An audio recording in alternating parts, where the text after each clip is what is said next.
Stephen DeWolf, Executive Creative Director, Clemenger BBDO Melbourne, says. DeWolf says the topic they were leveraging doesn't have the true cultural tension the other campaigns did.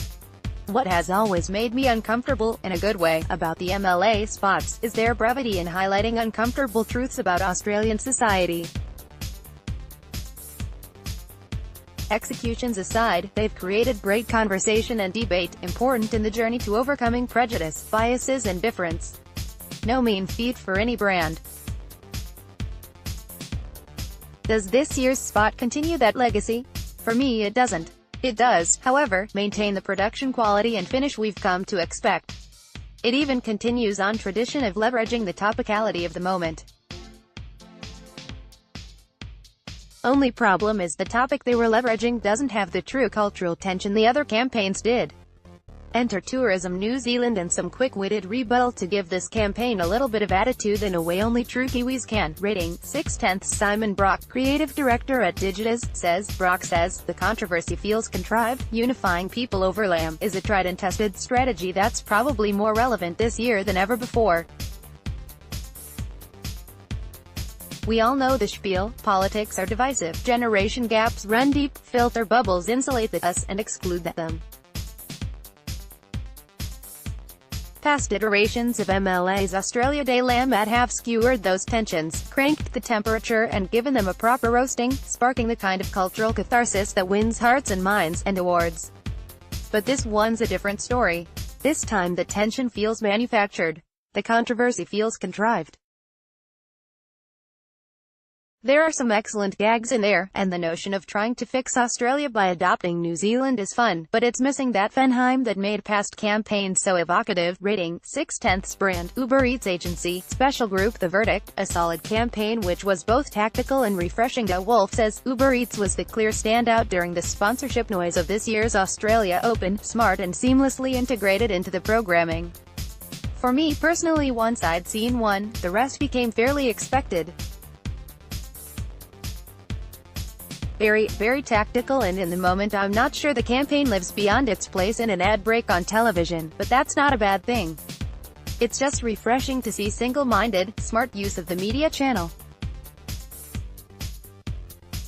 However smart this campaign is, it still demonstrates no matter how much you spend athletes are pretty terrible performers. Rating, 7/10. Brock says, I'm a fan of TV spots that bend the rules, and this campaign does a solid job of it.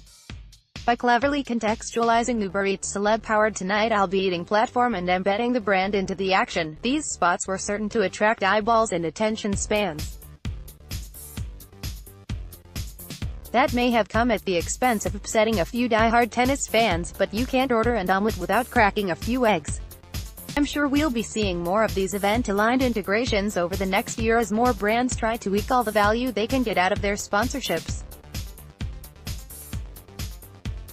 That work will be delivered by brands and agencies who realize that advertising works best when we knock down the old walls between media, creative, data and tech. Rating, 8/10. Brand, Mercedes-Benz Vans agency, The Royals. The Verdict, an average idea well executed. DeWolf says, it's not often you have the opportunity to work on a much-anticipated Australian model launch, effectively releasing a new category of vehicle, a luxury 4x4 ute. So how do you do it when Australians already love their utes? Seems strategically, sophistication, was the answer. Makes sense. After all, Mercedes-Benz is one of the world's best-known luxury car brands and is now releasing their version of a 4x4 ute. Only the execution doesn't quite land. Instead, using the tropes of traditional 4x4 advertising, off-road shots, powering through rivers and the outback with a little twist, driving away from the paparazzi.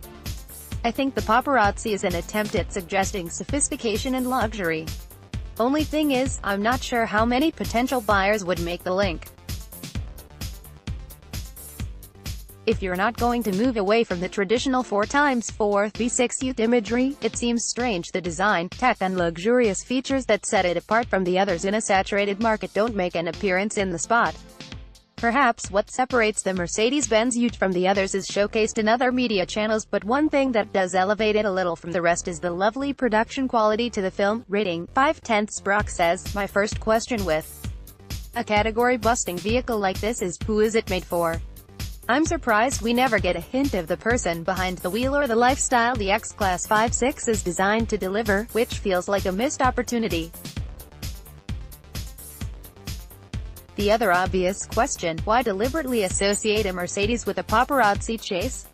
The Princess Diana references are inevitable, and while I doubt many viewers will take offense, I suspect many will have the same jarring feeling as I did the first time I watched this spot.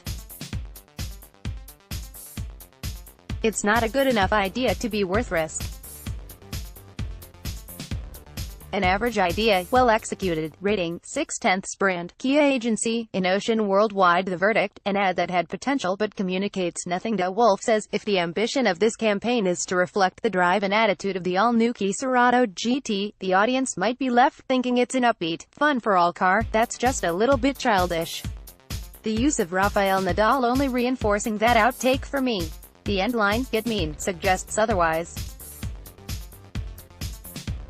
If you take a look at the car's spec and what's under the hood, it feels like a bit of a miss. This model could actually live up to what isn't a bad line. All of that said, it was good to see the extension of the campaign fully exploit their sponsorship of the Australian Open, by taking over public areas and the online space to engage the audience in the idea. For me, these extensions probably do more for the campaign than the TVC in lead creation, data capture, and content creation. Rating, 5/10. Brock says, it's loud, it's abrasive, and it communicates absolutely nothing about the Kia Sorento. Quiet please. Rating, 3/10.